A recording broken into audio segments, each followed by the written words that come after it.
যখন ভাঙ্গা শেষ হবো তখন নিয়ে আসবো। দেখেন এই যে কি পরিস্থিতি হয়েছে, মানে পরিস্থিতিটা খুবই ভয়ানক।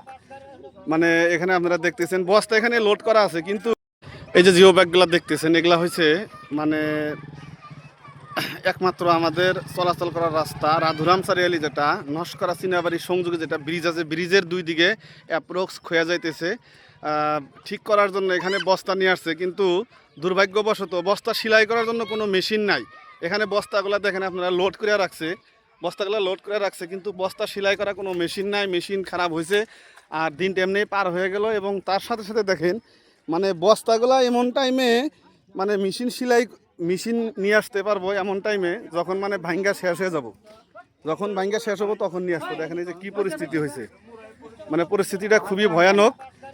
মানে এখানে আপনারা দেখতেছেন বস্তা এখানে লোড করা আছে, কিন্তু মানে মেশিন ব্যাগরে এরা কাজ করতে পারতেছে না। আর ঠিকাদারের তো কোনো দায়িত্বই নাই। আপনারা দেখতেছেন এই যে এটা হলো এই সাইড, এই সাইড নস্করা চিনাবাড়ি ব্রিজের এই যে ভাঙ্গনটা আপনারা দেখতেছেন। প্রত্যেক বছরই ঠিক এই যখন নদীতে পানি যখন বাড়া শুরু হয় তখনই এই পরিস্থিতিটা দাঁড়ায়। যাওয়া বছর খুব কষ্টতে মানুষ যাতায়াত করছে, দেখতে পাচ্ছে যেখানে অনেক গুণা লেবার, তারপরে এখানে গ্রামের মানুষ এসে এখানে দেখতেছে। হ্যাঁ, তো মানে বিভাগীয় কর্তৃপক্ষকে আমি অনুরোধ করতেছি যে এটা কি তাড়াতাড়ি মানে ঠিক করার ব্যবস্থা করা যদি যায়, তাহলে মানে আমাদের অত্র অঞ্চলের মানুষ চলাচল করার একটা সুবিধা হতো। তার কারণ হয়েছে মানে এই যে আপনার নদীতে দেখতেছেন ওই সামনে আপনার একটা আছে, বাঁশের হাঁকো দিছে। এই যে আমি জুম করে দেখানোর জন্য চেষ্টা করতেছি, বাঁশের হাঁকো অল্প অল্প দেখা যায় যে বাঁশের হাঁকোটা এই যে গাড়ি যাইতেছে, যে এটা হয়েছে আমাদের চলাচলের রাস্তা, কিন্তু এখানে কোনো গাড়ি ঘোড়া যায় না, গাড়ি ঘোড়া উঠানো যায় না। এই যে দেখতেছেন গাড়ি ঘোড়া কোনো উঠানো যায় না, কিন্তু মানে আমাদের একমাত্র চলাচলের রাস্তা হচ্ছে রাধুরাম বাজার হইয়া নস্করা চিনাবাড়ি হইয়া আমরা মোটামুটি আরিকাটার দিকে যাইতে পারি। তো এই রাস্তাটা যদি ভাঙ্গা যায় তাহলে আমাদের কি অবস্থা হবে বলেন, আমরা চলাচল কোথার দিকে করবো?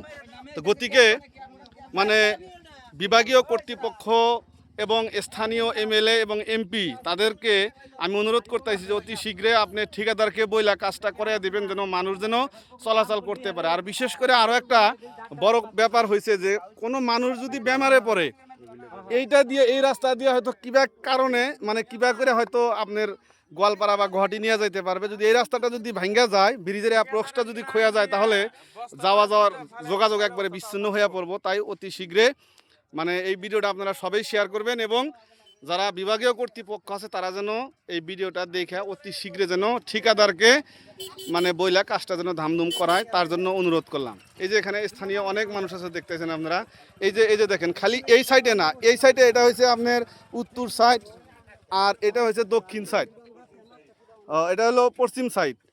এটা ব্রিজের পূব মাথা, আবার ব্রিজের আপনার ওই মাথায়ও কিন্তু ভাঙতাইছে, ওই মাথায় অলরেডি অনেক মাটি মানে দুই সাইডে কোণে চলে গেছে। তো প্রত্যেক বছরই মানে এই অবস্থা হয় দেখেন।